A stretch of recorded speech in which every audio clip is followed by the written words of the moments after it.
야곱이 그 인생의 삶에 찾아온 위기 속에 만난 하나님을 여러분에게 소개해 드리고 있습니다. 참 야곱의 인생이 험악한 세월을 살았다라고 애굽왕 앞에 그런 고백을 해드렸습니다. 많은 분들이 그런 꿈을 꿉니다. 예수를 믿으면 이제 꽃길만 걷겠구나. 우리 인생 그렇지 않습니다. 잠깐은 꽃길도 걷기도 하고 인생에 문제없이 평안하고 행복한 날도 있습니다만은 대부분이 그렇지 않습니다. 야곱의 인생이 그랬습니다. 어떻게 보면 눈만 뜨면 삶의 두려움, 위기가 찾아오고 어려운 문제를 만나는 것이 야곱의 인생이었죠. 놀라운 것은요, 우리의 삶의 위기를 통해서 하나님은 우리에게 뭘 가르치기를 원하느냐 하면 하나님이 우리를 얼마나 사랑하시는지, 하나님이 내게 베푼 은혜가 얼마나 큰지를 깨닫게 하는 그 시간들이 바로 이 삶의 위기의 시간들이었습니다. 더 중요한 것은 우리는 이 삶의 어려운 이 위기를 맞을 때마다 우리 믿음이 성장하고 성숙해진다는 사실을 우리는 이 신앙의 인물들을 통해 발견하게 되는데, 우리가 함께 살펴본 이 야곱의 인생의 가장 첫 번째 위기의 사건이 뭐였습니까? 갈르앗 사건이었죠. 하나님의 약속이 어떻게 성취되는가를 이 갈르앗이라는 지역에서 야곱이 경험을 했죠. 하나님이 내 인생 개입하고 계시구나, 나를 돌보고 계시구나. 이것이 우리 믿음을 출발하는 성도들에게 있어서 변치 않아야 될 믿음인 것이죠. 그런데 이 야곱이 갈르앗을 지나서 오늘 브니엘에 도착을 하게 됩니다. 브니엘에서 삶의 위기를 또 맞게 되죠. 두려운 밤을 맞이합니다. 근데 그가 그 두려운 밤을 어떻게 이겨내고 극복했는가, 그 얘기가 오늘 저와 여러분이 들어야 될 이 말씀 속에 주된 핵심의 내용이 될 텐데요. 이 야곱이 밤에 홀로 남겨져 있습니다. 이 두려운 밤에 하나님을 만나게 되고 그 브니엘에서 새로운 아침을 맞이하면서 그가 두려워했던 문제가 다 해소되고 그의 대적이 친구로 바뀌고 자기를 해롭게 할 그 대상이 자기를 지지해주고 도와줄 대상으로 바뀌는 놀라운 아침을 이 야곱의 인생에서 맞이해요. 여러분의 인생에 이 저녁의 울음이, 슬픔이, 불안이, 두려움이 아침에는 기쁨과 감사와 평안으로 다가오는 놀라운 은혜를 하나님의 은혜로 말미암아 경험하기를 주님의 이름으로 축복합니다. 야곱이 먼저 보낸 선발대 사자들이 돌아와서 야곱에게 보고를 합니다. 에서가 400명을 데리고 자기를 만나러 온다는 소식을 야곱이 접합니다. 과거에 20여 년 전에 형과에 있었던 하나님의 뜻대로 복을 받은 야곱, 형을 속여서 빼앗은 복은 아니지만 빼앗긴 것으로 이 에서는 여기고 있기 때문에 원수같이 여겼습니다. 다가오고 있는 이 두려움 앞에 야곱이 서 있는 겁니다. 그런 버거운 상대, 만나고 싶지 않은 상대를 만나면서 이 야곱이 참 하나님의 지혜를 짜내죠. 자기가 가지고 있는 가장 소유 중에 좋은 놈들만 뽑아가지고, 그때 당시는 소유 중에 가장 좋은 게 짐승이었으니까요. 제일 튼실한 양과 염소, 이런 애들을 가장 앞장 세워서 종들과 함께 형을 먼저 맞이하게 합니다. 그리고 자기 가족들 뒤에 따르게 하고, 그리고 이제 자기는 혼자 남아서 마지막에 형을 맞이할 준비를 하고 있는데요. 이렇게 하면 형과의 만남이 성공적으로 화해하고 형님 동생하고 얼싸 안을 줄 알았는데 야곱이 홀로 남아 가만히 있는데요. 뭔가 부족한 걸 느껴요. 마음이 불안하고 그래도 초조한 거예요. 이런 결핍을 경험하는 성도가 하나님을 의식할 수 있는 성도예요. 이 두려운 밤에 이 야곱이 형을 만날 준비를 다 끝내놓고도 왜 이렇게 불안하지? 왜 이렇게 잠이 안 오지? 왜 이렇게 뭔가가 부족한 것 같지? 라고 생각하고 있을 그쯤에 이것을 아시는 하나님께서 하나님의 천사를 보내서 하나님이 만나 주시러 오십니다. 근데 야곱은 그것도 모르고 하나님의 천사와 뭐 하죠? 씨름을 하는 거예요. 싸움을 하는 거예요. 이 싸움은 과연 어떤 의미로 우리는 받아야 할까요? 내 자아와 하나님과의 싸움이에요. 여러분 자신을 포기할 수 있을까요? 자아를 포기하고 항복할 수 있을까요? 그리고 자기가 이제 어느 정도 살게 되고 뭔가를 가졌다고 생각하면 자기를 포기한다는 게 쉽지 않습니다.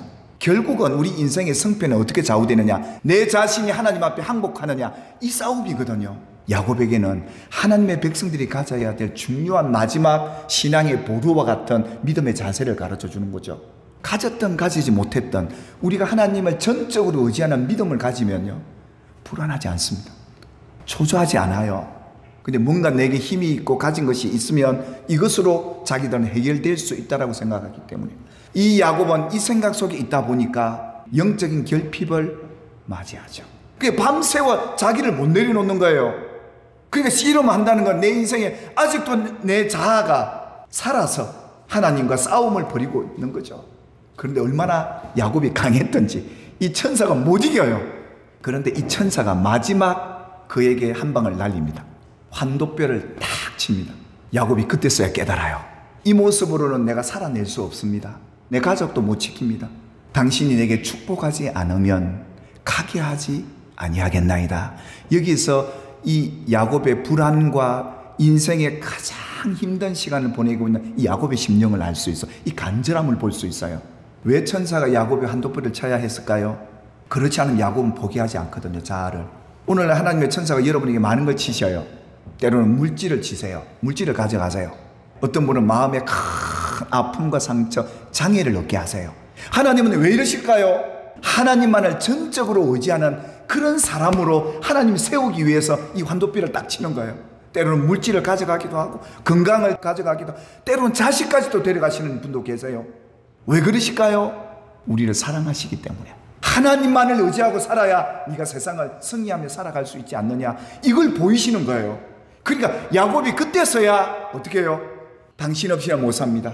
당신이 내게 축복해 주지 않으면 나 죽습니다. 오늘 내 가족들 다 잃습니다. 내 가진 소유 다 잃어버립니다. 그러니 하나님 내게 축복하지 않으면 당신 가게 하지 않을 겁니다. 여러분, 우리 인생 살면서 하나님을 붙잡는 이런 간절함이 여러분에게도 남아있기를 주님의 이름으로 축복합니다. 이런 간절함으로 붙잡지 않습니까? 이 밤에 이 버니엘에서 일어났던 일이 바로 이거였어요. 준비를 다 해놓고도 하나님이 개입하지 않으면, 하나님이 축복하지 않으면 나 못 이겨냅니다, 이 말이거든요. 하나님은 이걸 받아내기 위해 야곱의 환도뼈를 칠 수밖에 없었던 것이죠. 그러니까 이 천사가, 내 이름이 뭐냐? 야곱입니다. 이 야곱의 인생은 참 태어날 때부터 쌍둥이로 태어납니다. 야곱이 먼저 나오지 못하고 뒤에 나오는데, 뒤에 나오면서 형의 발목을 딱 잡습니다. 그래서 이 붙여진 이름이 뭐라고요? 야곱, 발목을 잡은 자다. 이렇게 붙여진 성경의 의미는 누군가를 붙잡아야 살 수 있는 연약한 자가 야곱이었다는 거예요. 부모를 붙잡아야 살고, 형을 붙잡아야 살고, 물질을 붙잡아야 든든하고 살아갈 수 있는 연약한 존재란 이름으로 야곱이란 이름을 붙여진 거예요, 부모가. 그러니까 천사가 너 이름 뭐냐는 말은 무슨 말이면 너 지금까지 어떻게 살아왔냐 이거잖아요. 야곱으로 살아왔잖아요. 삼촌 붙들고, 아내 붙들고, 이제 늘어나는 재산 붙들고, 그래서 그 형 앞에 이것을 줄을 세운 거예요. 결국에 가서 하나님이 이걸 아시고 야곱에게 마지막 믿음의 성숙과 성장을 이끄는 중요한 메시지를 그에게 얘기를 합니다. 너 이제 약한 자 아니다. 야곱 아니다. 야곱이라 부르지 말고 이스라엘이라 불러라. 이 의미는 뭡니까? 성경이 그렇게 나오죠. 너는 하나님과 함께 해야 세상의 사람들과 겨루어 이기는 존재가 된다. 이게 이스라엘이란 이름이에요. 이 믿음 주시려고 이 밤을 하나님이 허락하신 것이고, 이 에서와의 만남을 하나님이 주선해 주셨다는 거예요. 야곱은 이 사실을 깨닫죠. 그러면서 그 천사가 야곱을 축복합니다. 축복하신 분 누굽니까? 하나님 아니겠습니까?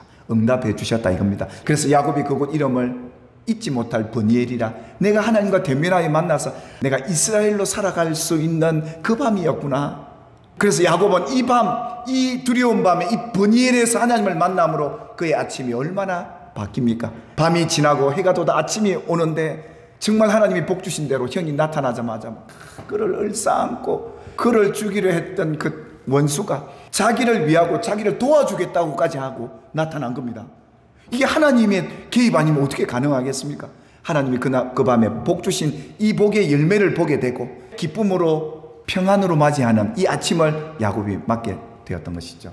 야곱이 이 하나님을 만나고도 죽지 않았던 것은 무엇이었습니까? 나 보내신 이를 믿는 자는 영생을 얻었고 심판에 이르지 아니하느니 사망에서 생명으로, 저주에서 축복으로 옮겨졌느니라. 여러분이 현재가 그 사망이 생명으로 옮겨될 것이고 저주에서 축복으로 옮겨지는 그런 은혜가 믿음에서 생긴다는 걸 잊지 마시고 하나님 꼭 붙들고 그분만을 전적으로 의지하며 살아가게 되기를 주님의 이름으로 축복합니다. 이런 불안이 올 때, 이런 초조함이 오고 결핍이 올 때, 이런 연약함을 발견할 때 여러분들이 하나님을 찾아야 할 땜을 믿으시기를 주님의 이름으로 축복합니다. 우리가 하나님을 찾는 간절함이 있어야 돼요. 그래서 이 다윗이 광야에 살다 보니까 이 시편을 기록하면서 우리에게 이스라엘이 이런 자세로 살아야 된다는 걸 말씀하고 있어요. 시편 63편은 늘 우리가 묵상했으면 좋겠어요. 왜냐하면 여러분들에게 두려운 밤이 찾아올 때가 있거든요. 불안하고 초조한 마음이 들고 내 인생이 무너질 것 같은 그런 마음, 불편한 마음이 생기거든. 번예일 합시다. 그 밤에 하나님 만나셔야 합니다. 어떻게 해요? 간절히 그분을 찾아야 돼요. 왜냐하면 이 내 옛 자아가 하나님 앞에서 이기려 든단 말이에요. 내가 하겠다라고 나온단 말이에요. 이제는 하나님이 해주셔야 합니다. 항복합니다. 도와주십시오 하나님. 이런 간절한 기도에 하나님이 응답하시는 거죠. 내 영혼이 주를 갈망합니다. 내 육체도 주를 앙모한답니다. 이 두려운 밤이 왔을 때 하나님을 예배하고 찬양하는 저와 여러분이 되기를 주님의 이름으로 축복합니다. 언제까지? 내 힘이 다 빠질 때까지. 그렇게 찬양하고 기도하는 그 밤이 그 다음날 아침에 기쁨과 평안의 아침을 맞이하는 성도들의 모습. 오늘 이 다윗의 인생도 그랬던 거죠. 우리 깨어서 주를 갈망하며 주를 앙모하는 믿음의 자세를 갖고 하나님을 찾아보시기를 주님의 이름으로 축복합니다. 두려운 밤의 번예일에서 이스라엘로 살아가시기를 주님의 이름으로 축복합니다.